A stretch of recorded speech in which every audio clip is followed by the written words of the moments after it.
Hello guys and welcome back to my channel. Today is another day of learning about horses, learning to understand them, hopefully a bit more liberty work and natural horsemanship. And if you're new here, my name is Maisie. I live in Derbyshire, I keep my ponies at home and I've got 5 in total, and I work with natural horsemanship, liberty, clicker training, I do trick training and lots of other things. And every single day in November, I'm going to be uploading a video to show you how to do liberty, how to do natural horsemanship, how to understand your horse better, how to develop a better connection, as I feel like I get a lot of questions on that and people say, my horse disengages, they don't want to be interested in working with me, they walk away. So we're trying to put a bit more bond and enthusiasm in the relationship with your horse to be able to do some cool things, whether it's tricks, liberty or something else. And every single day there's going to be a new video. So I've done 3 parts so far. Today is part 4. I wanted to go over something different today, which was all about keeping your horse calm, keeping them grounded, reading their body language and seeing what they feel like doing in the session, which is so important. If you watch back parts 1, 2 and 3, you will see I talk about this a lot with Finn, who is my Connemara. And you'll see when I say he's got high energy. So we've done something high energy because I'm matching how he feels. On the second day, he was low energy, which actually worked out perfectly to learn the stop and wait. But you have to really understand the feel of your horse. I'll talk about release symptoms, I'll talk about blink rate, talk through different things that might help you to read your horse better. Because I think sometimes we can all get trapped in putting our emotions on horses. Like we think, oh, they're being naughty, they're being cheeky, they're being silly. Horses cannot be naughty. They do not have the capacity to think, I'm going to be naughty today. It doesn't work like that. What they're doing is communicating. Their behaviour is communication. So if your horse is bucking, spooking, rearing, anything, they're trying to tell you something. And the more you look into that, the better you will get at bonding with your horse and understanding your horse, because they will feel understood. I'm going to go and get Finn. We'll just do a little bit of work in the school today, have a bit of fun and learn about signals and body and energy and just being calm, and a few exercises that I like to do if Finn is feeling a bit heightened, if he's a bit spooky, something's going off that he doesn't like.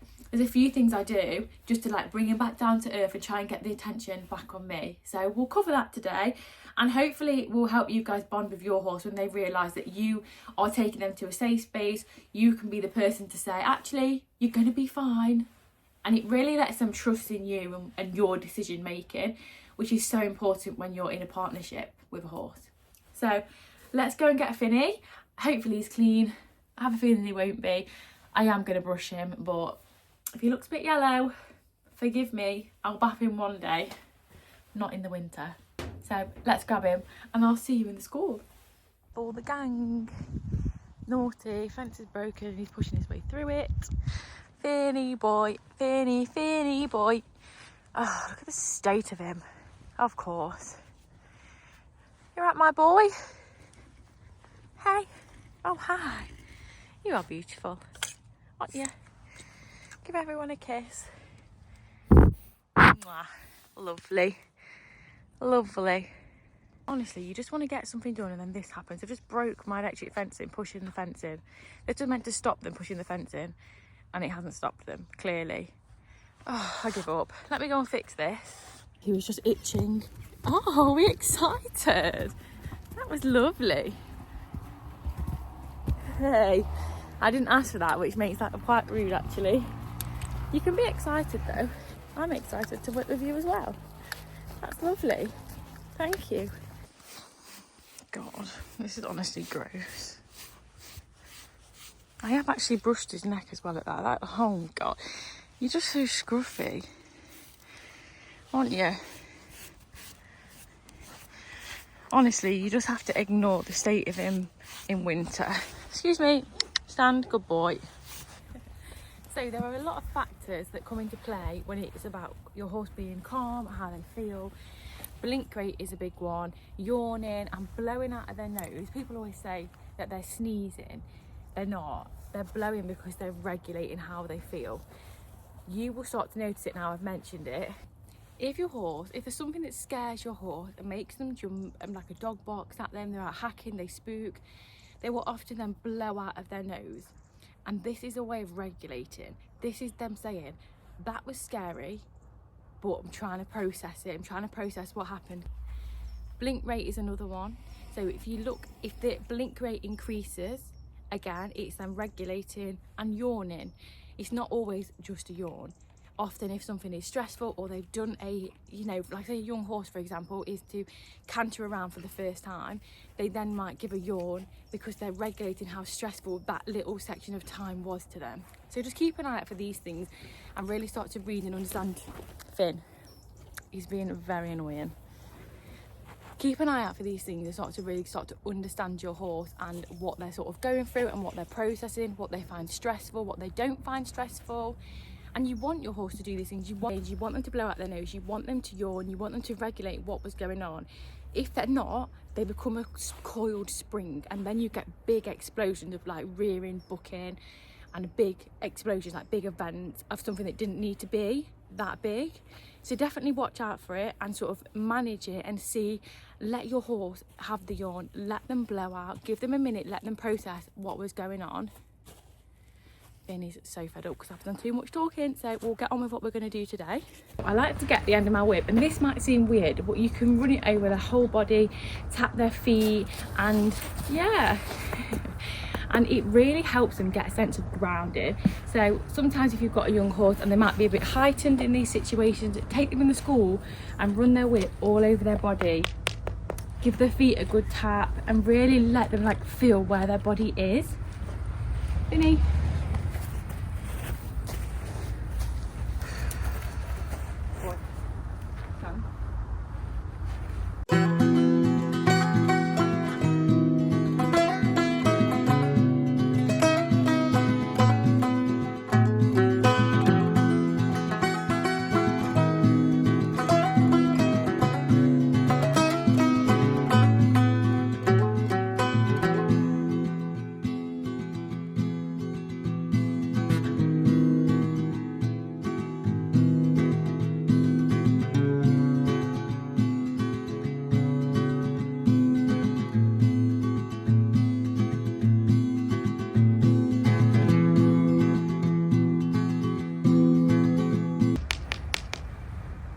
That was relaxation.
You'll see that he really did relax. He enjoyed standing there.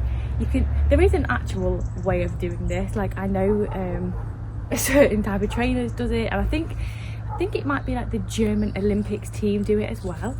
Oi, excuse me. Oh, he's gonna pick the whip up. Good boy. But just try it. It's just a way of getting them to like have a bit of sense about themselves and feel where their body is, where their feet are, and just relax. So another great one is to lower their head and obviously check under their neck that this is like jelly. If this is solid, they're usually holding some tension in there. We're not nipping. Please don't. That's quite rude. So that is what we want to see, is the relaxation in the neck.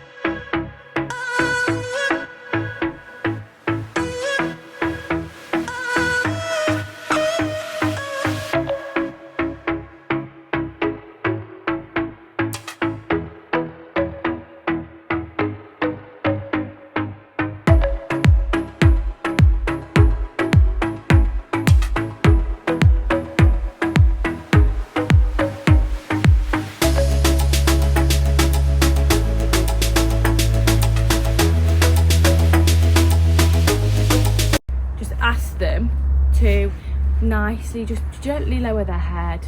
You can bring it up and back down.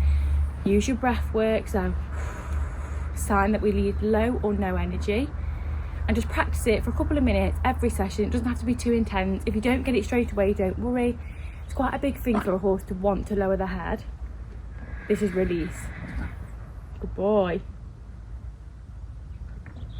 I must say, of all the things, Finn doesn't really like to lower his head that much, so that was really good. And the fact he's just had a release and process that is a really good start. Good boy. What I like to do as well is let them in here. Obviously he's basically finished his session, but sort of look at them, see what they're doing. Are they interacting? Do they feel like low energy, high energy? See what their mood is, and then you can match your exercise to them. So it's hard to come in straight away and think we're going to be high energy, cantering around. He might not feel like it. Some days you don't feel like it, and you've got to be prepared to be high energy as well if that's what you want to do. But low energy days are really good, and it's just showing them you can come to the school and be calm, and it's a really nice safe space is so important. So I would definitely say today is probably a low energy day for Finn, so we'll do something which would be low energy, like what we've just done. He does want to interact though, because he's come over to me, come to see what I'm doing, which is always a good sign. So I would then, you know, use this.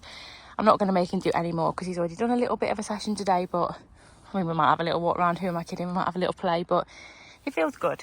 Come on. Do you want to have a walk? Of course you do. Good. And walk on. You need to go away from me a bit though. This way. Good. Just put a bit of circles and some movement in. Good. Go back. Back. Back. Good boy. Don't move your foot. The look away is really good as well. Go back. You know better. Back. Good boy. Good. He sometimes always wants to do a bit too much. Yeah, good boy. Well done. Good boy.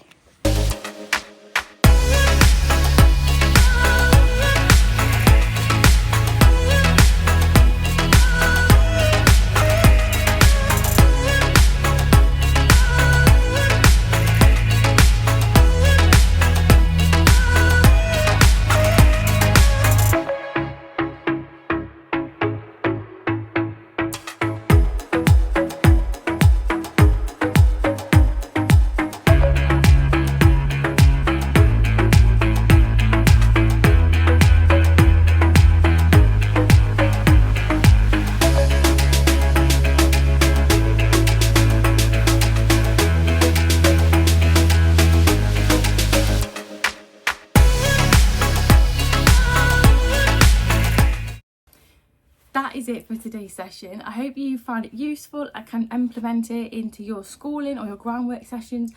You don't have to do it in the school. Do it outside, do it in the stable, do it on your yard. If you've got a quiet little road or a lane, just have 5 minutes, as long as you're not in any danger, and just get them to relax. They need to learn that not every time they go in the school or any time they're working with you that they're required to do something really difficult. Calmness is key and will get you so much further with your horse than anything else. So if you can channel a calm environment and a calm horse, you can ask them to do a lot more. So just keep practicing it. Nice low head. You be calm yourself. Use your breath work. Breathe out. You know, use a nice soft voice. Look at the body language. Read your horse. And I'm sure you'll start to see some results. So just practice it, especially if you've got a horse that is a bit heightened. It will work and it will massively help them to just be able to think and process so much better. If you enjoy the content and you're enjoying what's on the channel so far, please do subscribe. There's going to be a lot more to come. Thank you for joining me, and I'll see you on the next one.